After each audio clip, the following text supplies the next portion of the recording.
مشاهدينا الأفاضل، طابت أوقاتكم. من الفضاء الإريترية نحييكم ونقدم إليكم نشرة الأخبار لهذه الفترة، والتي نستهلها بأهم وأبرز العناوين.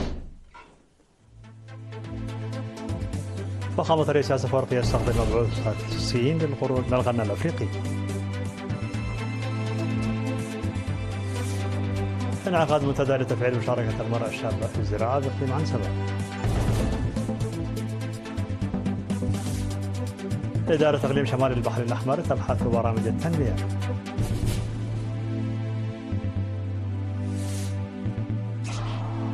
تشاد تطلب من فرنسا سحب قواتها قبل نهاية يناير المقبل. وبايدن يوافق على حزمة مساعدات عسكرية جديدة لتايوان.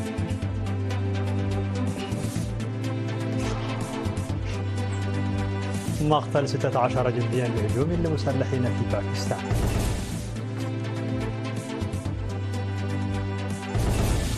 مرحبا بكم من العناوين إلى التفاصيل. استقبل فخامة الرئيس ياسر أفورقي في مكتبه بعد دهال اليوم 21 من ديسمبر المبعوث الخاص لجمهورية الصين الشعبية للغنى الإفريقية سفير شو بينغ، وبحث اللقاء العلاقات الثنائية وقضايا المنطقة التي تهم البلدين والأوضاع الدولية المؤثرة إقليميا، بالإضافة إلى خطة الصين لتنفيذ برامج التنمية في المنطقة بناء على اجتماع قمة الصين وإفريقيا. وذكر المبعوث الصيني أهمية علاقات الصين مع دول القرن الإفريقي عامة وإريتريا خاصة لإحلال السلام والاستقرار، مؤكدا على استعداد الصين للمساهمة في برامج التنمية الإريترية. وقال المبعوث الصيني الخاص في منطقة القرن الإفريقي سفير سو بينغ لوكالة إيرينا أنه لمس من اللقاء تقارب وجهات النظر والمواقف الإريترية الصينية في القضايا الإقليمية والدولية، وأكد على استعداد الصين للعمل المشترك مع دول القرن الإفريقي في التنمية والأمن. حضر اللقاء وزير الشؤون الخارجية السيد عثمان صالح وسفير جمهورية الصين الشعبية في إريتريا السيد دي جيانغ. يذكر أن الرئيس ياسر أفورقي قد شارك في اجتماع قمة الصين وإفريقيا والتي عقدت في سبتمبر 2024. هذا وكان مبعوث الصين الخاص للقرن الإفريقي قد زار إريتريا أيضا في شهر إبريل الماضي. عقد في 19 من ديسمبر بمدينة كرن منتدى الدفع بمشاركة المرأة الشابة في الزراعة. وقال رئيس اللجنة التنسيقية السيد عزازي برختة في المنتدى أن المنتدى هو مواصلة للمنتديات المنتظمة على مستوى البلاد لتطوير مشاركة المرأة الشابة في النشاط الزراعي، حيث نظم المنتدى للتعرف على النشاطات في الزراعة وأعمال الابتكار والاستفادة من موارد كلية الزراعة في حمل مالو. وأوضح المدير العام لقسم الزراعة والأراضي في الإقليم السيد جبر مسخل تولي جهود الاتحادات الوطنية في إنجاح الخطة الخمسية الاستراتيجية التي بدأتها وزارة الزراعة، مشيرا إلى أهمية مشاركة المرأة الشابة في النشاط الزراعي. وأوصى المنتدى بضرورة ضمان استمرارية البرنامج وعقد المحاضرات التنويرية بالزراعة وتنظيم الدورات التدريبية للشباب في الزراعة وتطوير الزراعة الأسرية. وقال وزير الزراعة السيد الرفاين برهي في ختام المنتدى أن استخدام المناحل الحديثة ضروري لرفع الإنتاج والربح، داعيا العمل لإنجاح البرنامج الموضوع على مستوى البلاد. من جانبه دعا حاكم إقليم عنسبة السفير عبد الله موسى للدفع بأنشطة حماية التربة والمياه لدورها الكبير في تطور الزراعة. قيمت إدارة إقليم شمال البحر الأحمر في اجتماع عقدته يومي 18 و19 من ديسمبر أنشطتها السنوية المنفذة في مجالات حماية التربة والمياه وبناء خزانات المياه وتوسيع الخدمات الاجتماعية وإثراء قاعدة بيانات المعلومات الجغرافية. وتطرقت التقارير المقدمة في الاجتماع إلى خدمات المياه للشرب والسقي والتنمية الزراعية، حيث تم بناء 4 سدود في مديريات أفعبت وقرورة وأدوبحة وسدين في مديريتي نقفة وقندع. كما تم تشييد حفائر في مديريتي فرو وأفعبت وصيانة الحواجز المائية في مديرية أفعبت ومصوع والشعب وفرو وقندع. وحول المجال الصحي أفادت التقارير تغطية تطعيم الحصبة والروبيلا وفيتامين A نسبة 92%، وإجراء العمليات الجراحية للعيون في مستشفى مصوع بالتعاون بين الأطباء الإريتريين والسودانيين ل 918 مواطنا. وحدوث زيادة في إصابات الملاريا بسبب غزارة الأمطار وعوامل أخرى. وفي مجال التعليم تم افتتاح 7 رياض أطفال و3 مدارس للرحل في مديريتي أفعبت وأدوبحة، وافتتاح مدرسة داخلية للصوم في محبار، وأيضا بدء دراسة الصف الأول للصوم في مدرسة فانقل بمصوع. ودعا المشاركون بعد مناقشة التقارير إلى الاهتمام بصيانة الطرق والتشجير والمحافظة عليها وإثراء نظم المعلومات وتحصيل الضرائب على الماشية والأراضي. وذكرت حاكمة الإقليم السيدة أسمرة أبرهة البرامج الجارية لحل المشكلات في الإقليم، وشرحت برامج العام القادم. يشيد في عد عتكات بمديرية ماي عيني سد بكلفة بلغت أكثر من 7 ملايين نخفة. وذكر المشرف على العمل المهندس اسم الله شيماني أن السد سيخدم مياه الشرب والري، مشيدا بمشاركة السكان في أعمال البناء. وأوضح أعضاء قوات الدفاع العاملين في البناء أن الجيش له مهام مزدوجة في الأعمال والتصدي، مؤكدين على العمل بتفاني لإنجاز أعمال البناء. نجح نمو 80% من الأشجار المغروسة بحملة التنمية الخضراء خلال السنوات الثلاث الماضية في الإقليم الأوسط بمشاركة المجتمع والحملة الصيفية الطلابية وقوات الدفاع، بالإضافة إلى عمال المؤسسات العامة والخاصة والأفراد.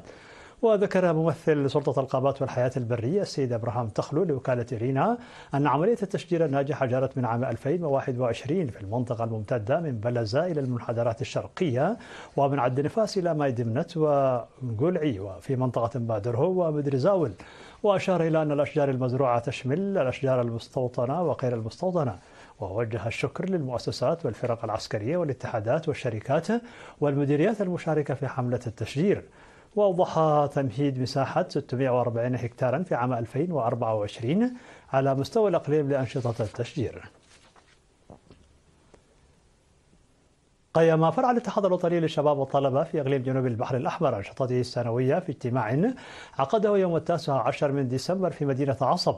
وتناول الاجتماع بالبحث والنقاش التقارير المقدمة حول الأنشطة المنفذة في مختلف المجالات. وهب الاجتماع بضرورة الدفع بأنشطة التوعية لتعزيز المشاركة في التعليم ورفع المنافسة وروح الابتكار وتمكين الشباب وزيادة تأثيرهم في محيطهم.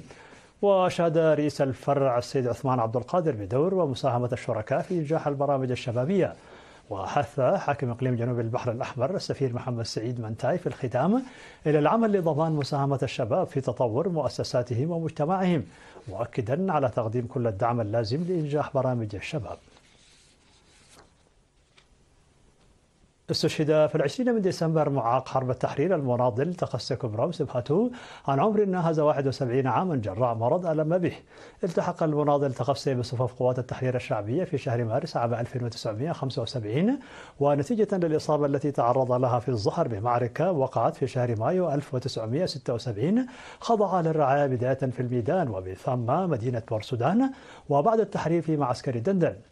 هذا وتعرب وزارة العمل والرعاية الاجتماعية عن حزنها لاستشهاد المناضل تخسك برام سبحته، وتقدم تعازيها لأسرته ورفاقه. مشاهدينا الأفاضل، كانت هذه الأخبار الداخلية. فاصل قصير ونوافيكم بالأخبار العالمية، فابقوا معنا.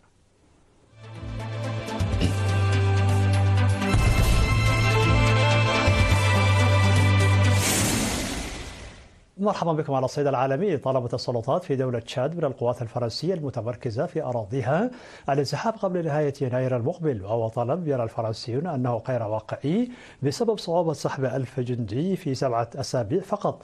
وقالت مصادر تشادية وفرنسية عديدة أن تشاد حددت مهلة لانسحاب القوات الفرنسية، حيث طلبت أن ينتهي هذا الانسحاب قبل يوم 31 يناير 2025، وذلك بعد أسبوعين من سحب فرنسا لمقاتلاتها التي كانت تتمركز في قاعدة جوية في العاصمة التشادية نجامينا. وكانت تشاد قد قررت يوم 28 من نوفمبر الماضي إنهاء اتفاقية التعاون العسكري الموقعة مع فرنسا، وبررت ذلك بالسعي نحو تحقيق سيادتها مع الاحتفاظ بعلاقات جيدة مع الحكومة الفرنسية بما يخدم مصالح الشعبين على حد تعبير الحكومة التشادية.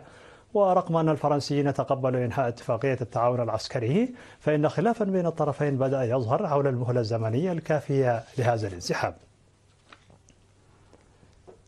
أعلن البيت الأبيض أن الرئيس الأمريكي جو بايدن وافق على تقديم مساعدات عسكرية إضافية بقيمة 571 مليون دولار لتايوان في ظل تصاعد الضغوط العسكرية التي تمارسها الصين على الجزيرة.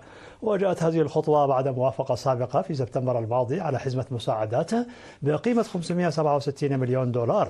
وحسب البيان، طلب بايدن قبل شهر من انتهاء ولايته من وزير الخارجية أنتوني بلينكن تسهيل إرسال مواد وخدمات عسكرية لدعم تايوان. ولم تقدم الإدارة الأمريكية تفاصيل إضافية عن طبيعة هذه المساعدات. وتسلمت تايوان في وقت سابق من هذا الأسبوع 38 دبابة قتالية متطورة من طراز أبرامز من الولايات المتحدة، في خطوة تعزز قدراتها الدفاعية في مواجهة التهديدات المتزايدة من الصين. وتؤكد واشنطن باستمرار دعمها الأمني لتايوان، مما يثير غضب بكين التي تعتبر الجزيرة جزءا لا يتجزأ من أراضيها. وقد أعربت بكين عن غضبها من الدعم الدولي المتزايد لتايوان، مؤكدة على تمسكها بخيار استخدام القوى لتحقيق التوحيد مع تايوان، معتبرة ذلك أمرا لا مفر منه. قتل 16 جنديا باكستانيا في هجوم شنه مسلحون على موقع للجيش قرب الحدود الأفغانية حسب ما أفاد مسؤولان في الاستخبارات. وقال مسؤول كبير في الاستخبارات الباكستانية لوكالة الصحافة الفرنسية أن حوالي 30 مسلحا هاجموا موقعا للجيش في منطقة ماكين بإقليم خيبر بختونخوا. وأضاف مسؤول آخر قتل 16 جنديا وأصيب 5 آخرون بجروح خطرة في الهجوم. وأوضح أن الهجوم استمر قرابة ساعتين وطال موقعا على مسافة نحو 40 كيلومترا من الحدود الأفغانية.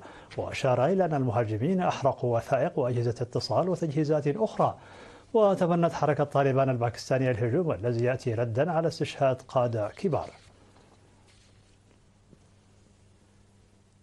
أعلنت السلطات الماليزية عن استئناف عمليات البحث عن الطائرة المفقودة 370 MH التابعة للخطوط الجوية الماليزية، والتي اختفت قبل أكثر من 10 سنوات بناء على تحليل جديد للبيانات.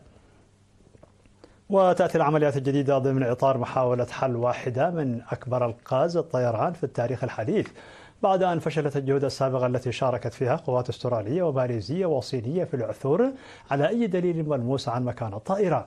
وأوضحت الصحيفة أن البحث الجديد يتم بدعم من شركة ساوثهامبتون التي أطلقت مبادرة لدعم البحث في المحيط الهندي، حيث يعتقد أن الطائرة ربما سقطت في المحيط.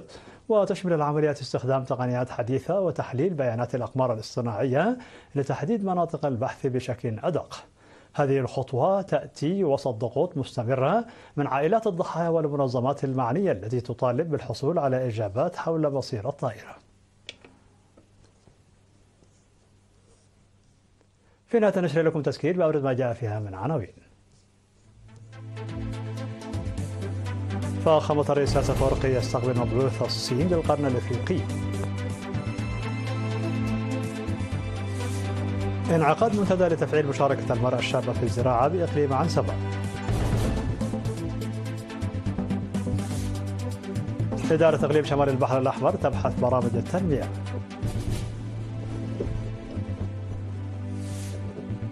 تشاد تطلب من فرنسا سحب قواتها قبل نهاية يناير المقبل.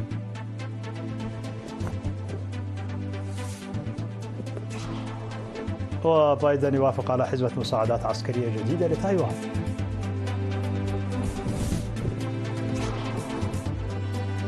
مقتل 16 جنديا بهجوم لمسلحين في باكستان.